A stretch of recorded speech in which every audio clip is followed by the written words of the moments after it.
সাহারি না খেয়ে শুধু পানি খেয়ে রোজা রাখলে রোজা হবে কি না? সাহারি না খেয়ে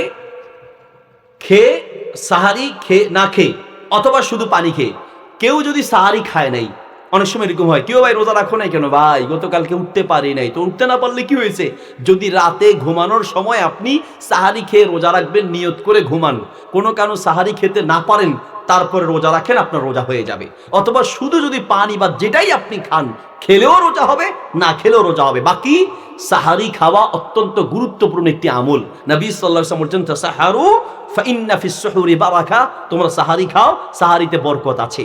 এই আরেকটি হাদিসে নবী সাল্লাল্লাহু আলাইহি ওয়াসাল্লাম বলেছেন, ফাসলু বাইনা সিয়ামিনা ওয়া সিয়ামি আহলিল কিতাব আকালাতুস সাহুর, আমাদের রোজা আর আহলে কিতাব ইহুদি খ্রিস্টানদের রোজার মাঝে পার্থক্য হলো আমরা সাহারি খাই, তারা সাহারি খায় না।